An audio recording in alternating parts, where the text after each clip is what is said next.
या राज्यामध्ये वर्दी ज्या पोलिसांचा सार्थ अभिमान आपल्याला आहे सगळ्यांना, त्या पोलिसांना त्या वर्दीची भीती कोणाला राहिलेली नाही. हे वारंवार रोज चॅनल आणि वर्तमानपत्रात ज्या घटना येतात त्याच्यातून दिसते. काही काल मुंबईत पाऊस झाला आणि पुण्यात सुद्धा परवा पाऊस झाला. पहिल्याच पावसामध्ये मुंबईचे हाल आपण बघितले. थेट महापौरांच्या समोरच एक व्यक्ती चेंबरमध्ये पडतोय. पुण्याची परिस्थिती फार काही चांगली नाही आहे. कमी वेळेत अधिक पाऊस असल्यामुळे रस्त्यावर पाणी साचतंय. मान्सूनपूर्व कामं अजूनही प्रलंबित आहेत असं वाटतंय. मुंबईमध्ये शिवसेना आणि पुण्यामध्ये राष्ट्रवादी यांना नावं ठेवून ठेवून आमचे विरोधक यांनी किती आम्ही वाईट काम केलं हे सांगितलंय. पण आमच्या काळात च्यापेक्षा जास्त पाणी तुंबणं आणि नियोजन नसणं हे पुणे आणि मुंबई दोन्ही ठिकाणी, आणि दोन्हीकडे आज सत्तेत कोण आहे हे मला वेगळं सांगायची गरज नाही. त्याच्यामुळे विरोधात असताना खोटे नाटे आरोप करायचे आणि सत्तेमध्ये आल्यावर कुठलीही एफिशियन्सी करायची नाही, जाहिरातबाजी करायची, पक्ष फोडायचे, घरं फोडायचं, एवढं त्यांचं काम आहे. काल महाविकास आघाडीची बैठक झालेली आहे. यामध्ये 23 आमदार गैरहजर राहिले आहेत. उद्धव ठाकरे यांनी सुद्धा याबद्दल नाराजी व्यक्त केलेली आहे. तरच महाविकास आघाडी आता, कारण 10 खासदार फुटल्यानंतर चिंता व्यक्त केली आहे. नाही, साहजिक आहे, काळजी वाटणं साहजिकच आहे. आणि असेंब्लीमध्ये मी देवेंद्रजींचंही भाषण तुमच्याच चॅनलवर ऐकलं आणि आमच्याहीकडून आमदारांच्या बाबतीत दोन्ही बाजूनी असं वाटतंय की फार लोक तिथे संसदेत असेंब्लीमध्ये नसतात, विधान भवनमध्ये नसतात, असं भारतीय जनता पक्ष म्हणजे सत्ताधारी पण आणि विरोधात असंच सगळीकडे चित्र दिसतंय. आमचे आमदार कुठे होते हे माहिती आहे. जयंतरावांच्या घरीच लग्न होतं, त्याच्यामुळे जयंतराव सांगलीला होते. रोहित काल पंढरपूरला होता. त्या तुम्हाला सगळ्यांना ते माहितीच आहे, त्याच्या सोशल मीडिया प्लॅटफॉर्मवरच सगळं. त्यामुळे आमचे आमदार कुठे होते हे आम्हाला माहिती आहे आणि ते आधी सांगून गेले होते. बाकीच्यांचं काय आहे मला वाटतं बंटी दादा किंवा या सगळ्यांकडून आज उद्यामध्ये तुम्हाला मुंबईत कळेल. दानवे आहेत ते तिथं जी जिल्हा निवडणूक होती जिल्हा बँकेची, तिथं मात्र ते माहितीसोबत आहेत.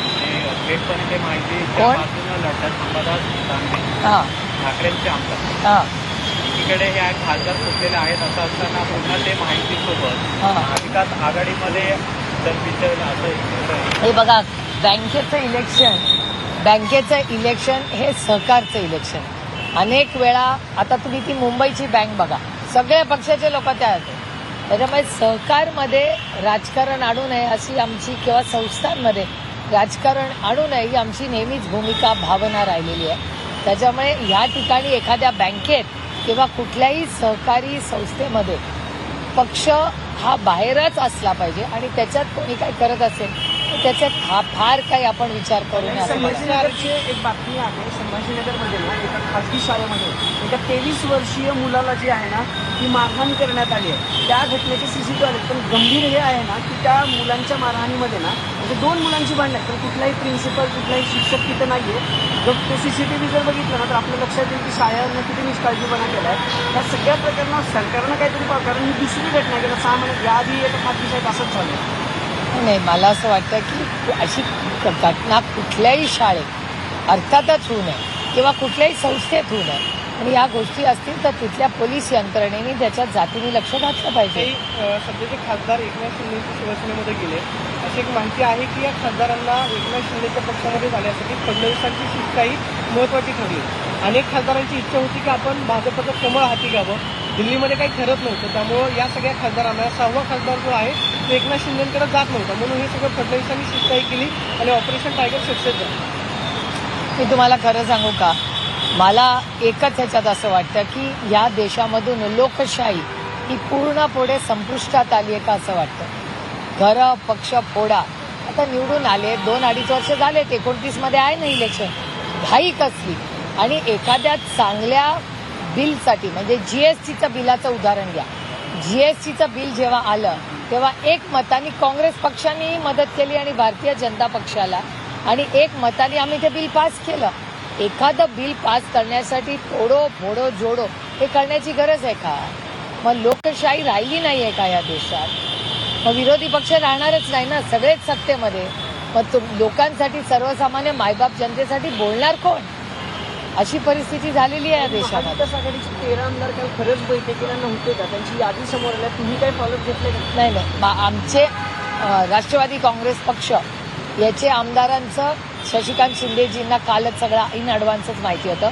बाकीच्या पक्षांची माहिती बंटीदादा शिंदेसाहेब आज मुंबईत तुम्हाला सगळ्यांना देतील. तुमची असतील ना टीम तिकडे. एनसीआरटीच्या पुस्तकामध्ये जे आहे त्या आणीबाणीचा धडा आता शिकवला जाणार.